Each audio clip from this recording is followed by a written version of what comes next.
You've been told your whole life to eat vegetables, whole grains, and beans. You've tried to eat clean, maybe even followed strict diets that promised results. You swapped junk food for salads, smoothies, and superfoods. But somehow you still feel tired, bloated, or stuck with stubborn weight that won't move. That disconnect is frustrating, and it makes you question yourself. What if the problem isn't your discipline or effort, but the food itself? What if some healthy foods are silently working against your body without you realizing it? Today, we're breaking down a controversial idea that might completely change how you think about food forever. Dr. Stephen Gundry is a former heart surgeon who spent decades studying nutrition and chronic disease. He wasn't just reading research, he was working with real patients every day. Over time, he noticed something strange that didn't match conventional wisdom. People who followed healthy diets were still getting sick and not improving. At the same time, some patients who avoided certain plant foods saw dramatic, unexpected results. This pattern kept repeating, and it forced him to question everything he thought he knew. That curiosity led him to a bold and controversial conclusion. Not all plants are your friends, and some may be quietly damaging your health. We tend to think of plants as harmless, even protective. But from a biological perspective, plants are trying to survive just like any other organism. Unlike animals, they can't run, hide, or fight back physically, so instead they evolved chemical defense systems to protect themselves. These chemicals are designed to discourage predators from eating them. And yes, that includes humans. Some of these compounds can interfere with digestion and immune function. One of the most important and overlooked of these compounds is called lectins. Lectins are a type of protein found in many commonly consumed foods. They have the ability to bind to sugar molecules inside your body. At first glance, that might not sound dangerous, but this binding process can disrupt normal cellular function. Lectins can attach to the lining of your gut and irritate it. Over time, this irritation may weaken your gut barrier. It can also confuse your immune system into reacting unnecessarily. And according to Gundry, this chain reaction is where many health problems begin. Gundry argues that many modern diseases don't start where we think they do. Instead, they begin in the gut, long before symptoms become serious. When lectins damage the gut lining, small gaps can start to form. This condition is often referred to as leaky gut. When your gut becomes permeable, unwanted particles enter your bloodstream. Your immune system sees these as threats and launches an attack. This creates chronic inflammation throughout your body. And inflammation is now linked to everything from weight gain to autoimmune diseases. The tricky part is that this doesn't always show up as a clear disease. Instead, it often appears as everyday discomfort that people learn to live with. You might feel bloated after meals without knowing why. You may experience constant fatigue even after a full night of sleep. Joint pain, brain fog, and difficulty concentrating can become normal. Weight loss might feel impossible no matter how hard you try. These symptoms are easy to dismiss or blame on stress, but they could be signs your body is reacting to what you're eating daily. Here's where the idea becomes uncomfortable for most people. Many foods considered healthy are actually high in lectins. Whole grains, beans, and legumes are common examples. Even vegetables like tomatoes, potatoes, and eggplants contain them. These foods are staples in many diets and recommended by experts. So hearing they might cause problems feels counterintuitive. But Gundry argues that frequency and quantity matter more than we realize, and over time, these foods may contribute to long-term issues. If this is true, you might wonder why it isn't widely discussed. The answer lies in how nutrition science is often approached. Most guidelines focus on calories, vitamins, and macronutrients. They rarely explore how specific compounds affect the body's systems. Lectins fall into this overlooked category. Some experts dismiss their impact entirely. Others believe they only matter in extreme cases. But Gundry believes this is a major blind spot that deserves more attention. To understand this idea, you have to look at human evolution. Our ancestors didn't eat the same foods we eat today. Many modern plants have been bred and modified over time. Agriculture introduced foods that weren't part of our original diet, and we now consume them in much larger quantities. This creates a mismatch between our biology and our environment.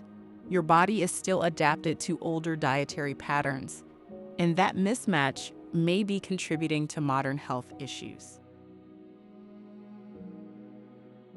So, what does Gundry suggest you actually do? His approach starts with removing high lectin foods from your diet. This includes grains, beans, and certain nightshade vegetables. Instead, he encourages foods that are easier on the gut: leafy greens, certain vegetables, and high-quality proteins. Healthy fats also play a major role in this approach. The goal isn't restriction for the sake of it, it's reducing stress on your body so it can function better.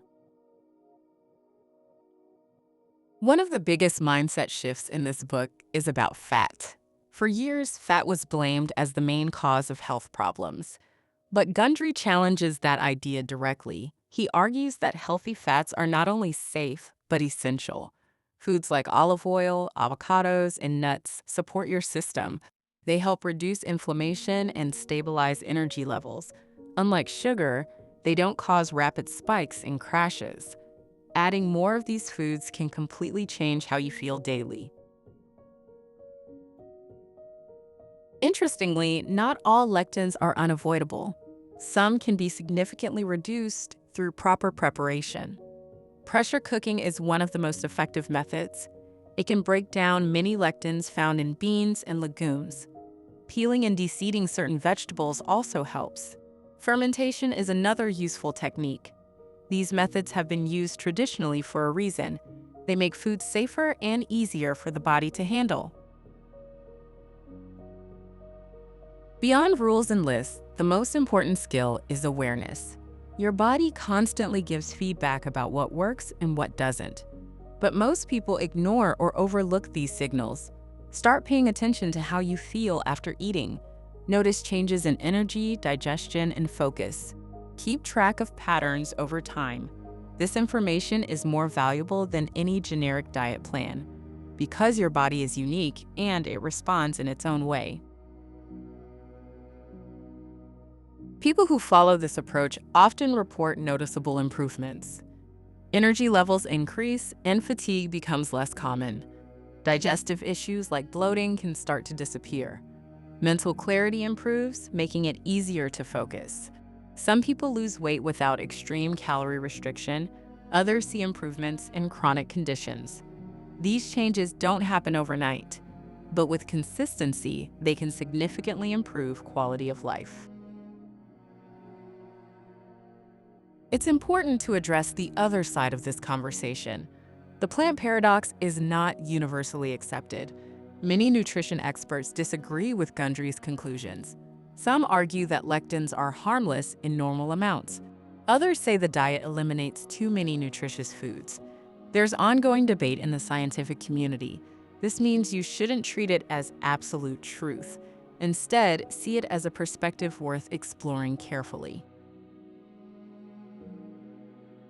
At the end of the day, there is no perfect diet for everyone. Human bodies are complex and highly individual. What causes issues for one person may not affect another.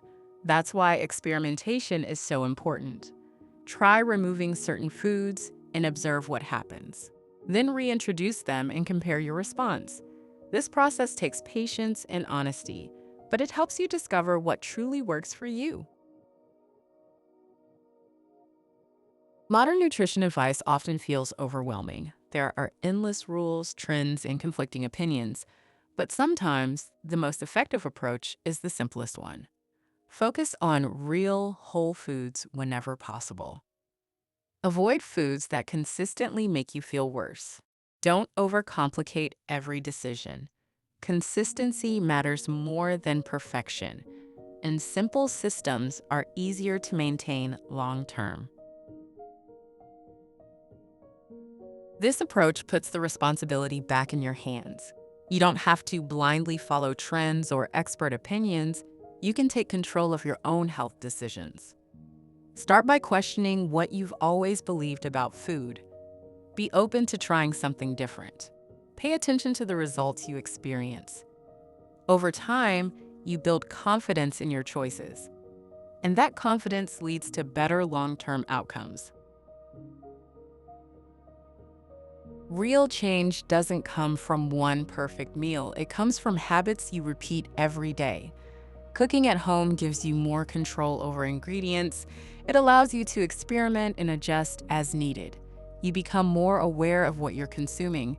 Small improvements add up over time, and those small wins build momentum. That's how lasting change happens. It's easy to get caught up in doing everything perfectly, but perfection isn't necessary for results. Even small changes can make a noticeable difference.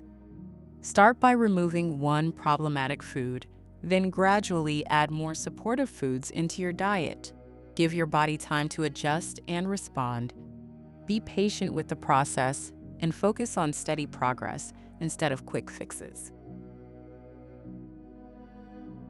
This isn't just about food choices, it's about how those choices affect your entire life, your energy, your focus, and your long-term health.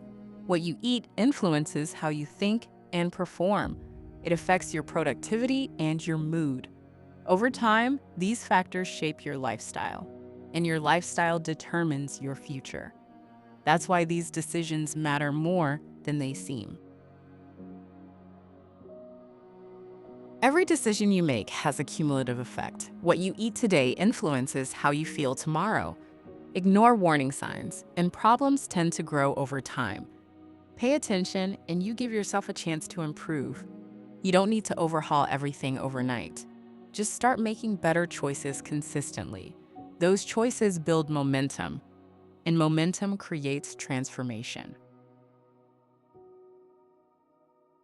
The biggest takeaway from this book is not a food list. It's a mindset shift. Don't blindly trust labels like healthy or natural. Be willing to question common advice. Test ideas instead of assuming they're true. Stay curious and open-minded, because growth comes from challenging your assumptions, and that's how real change begins. If this video made you rethink your diet, you're already ahead of most people. Awareness is always the first step toward improvement. Now it's your turn to take action. Drop a comment below and share your experience with food and health. What surprised you the most from this summary? And what will you try first? Your insights might help someone else watching this. Make sure to like this video and subscribe for more powerful book breakdowns. Because one book can change your thinking, but action will change your life.